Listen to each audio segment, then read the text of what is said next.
قناة منهاج النبوة، الكتاب والسنة بفهم سلف الأمة، قناة تضعك على الطريق. يا أهل السنة، لا تكونوا آخذين بكلام لا مردود له، فهذا شأن المنافقين. ومهما حصلتم من علم لا يتحول عندكم إلى خشية وعمل، فهذا قد أقمتم به الحجة على أنفسكم بين يدي ربكم جل وعلا. فكل علم لا يورث الخشية فليس بعلم على الحقيقة، إنما يخشى الله من عباده العلماء. والعلم ما أورثك الخشية، والعلم إن لم ينفعك ضرك. العلم إن لم ينفعك ضرك، إن لم يكن لك كان عليك. يعني إن لم يكن العلم حجة لك كان حجة عليك، فيقال لك يوم القيامة ما عملت فيما علمت، ولن تزول قدماك من بين يدي الله جل وعلا حتى تسأل عن أسئلة منها هذا السؤال: ماذا عملت فيما علمت؟ تعلم واعمل وادع الناس إلى ما علمت وعملت به، واصبر على الأذى في ذلك، فإن ضياع هذا الأصل الكبير هو الذي أوصل الأمة إلى ما ترون. في بدء ما قيل له الصحوة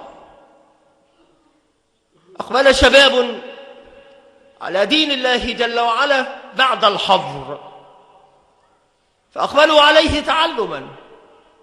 العلم قليل والصلاح كثير، فأقبلوا على العبادة، وأنا على ذلك شاهد.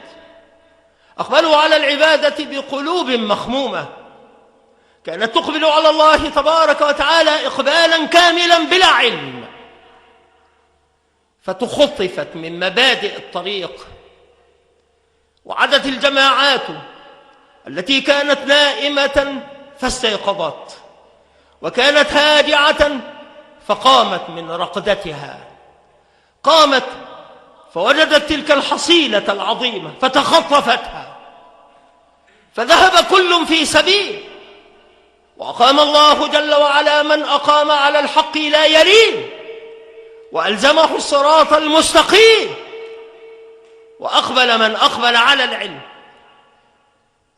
فذهب العمل وكثر الكلام، فوقع الناس فيما لا يحمد.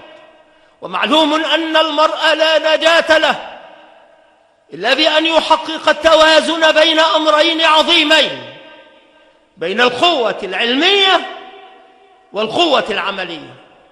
فمهما حقق واحدا من هذين الأمرين على حساب الآخر ضل ضلالا بعيدا.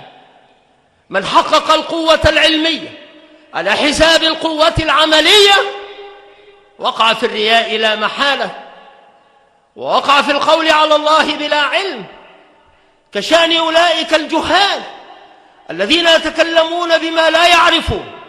وأما من حقق القوة العملية على حساب القوة العلمية فإنه عابد لله تبارك وتعالى بما لم يشرع، ووقع في البدعة. فالأول يقع في الرياء، والثاني يقع في البدعة، وهما من شر الأمور. نسأل الله السلامة والعافية. اتقوا الله يا أهل السنة، اتقوا الله يا طلاب العلم، وعليكم بالعمل. أقلوا من الكلام رحمكم الله رب العالمين. ما الذي أدت إليه كثرة الكلام؟ إنما أدت إلى الضياع، إلى الشتات، إلى الشرود، إلى الحيرة. كونوا كأصحاب رسول الله صلى الله عليه وسلم، بل كونوا كرسول الله صلى الله عليه وآله وسلم. وكان يتكلم بكلام فصل لو عده العاد لأحصاه، كما قالت الصديقة بنت الصديق رضي الله عنهما. ولكن كان لا يأمر بأمر إلا كان أسرع الناس إليه، ولا ينهى عن شيء إلا كان أبعد الناس عنه. ما الذي تحتاجه الأمة اليوم؟ الكتب ما أكثرها وما أعظم تحقيقها وما أفخم تجليدها وما أجود ورقها، وما كنا نجد مثل ذلك، بل كانت الكتب المتاحة يوما من الدهر كانت تلك الكتب الصفراء هي التي تغلب على سوق الكتب. وهذه الكتب وما أدراك ما هي لا تقرأ إلا بشق النفس، ويقع ضلال عظيم في الخطأ في القراءة وتبعا في المعنى. فمن الله عليكم وأحسن إليكم، وصارت الأمور مبذولة لديكم، بل صار الواحد منكم يحمل معه ما لو سافر عالم من علمائكم المتقدمين إلى أقصى الأرض لكي يحصل عشر معشاره لنفد عمره قبل أن يحصل شيئا من ذلك. الواحد منكم يحمل المكتبة الشاملة في يده، فماذا تعلمتم؟ وبماذا عملتم مما علمتم؟ وبماذا عملتم مما علمتم؟ وبماذا عملتم مما علمتم؟ اتقوا الله، فإن الأمة اليوم ناظرة إليكم. جعلكم الله يا أهل السنة عصمة لهذه الأمة أن تجتمع على ضلالة، فوالذي رفع السماء بلا عمد لقد عصم الله بأهل السنة هذه الأمة أن تجتمع على ضلالة.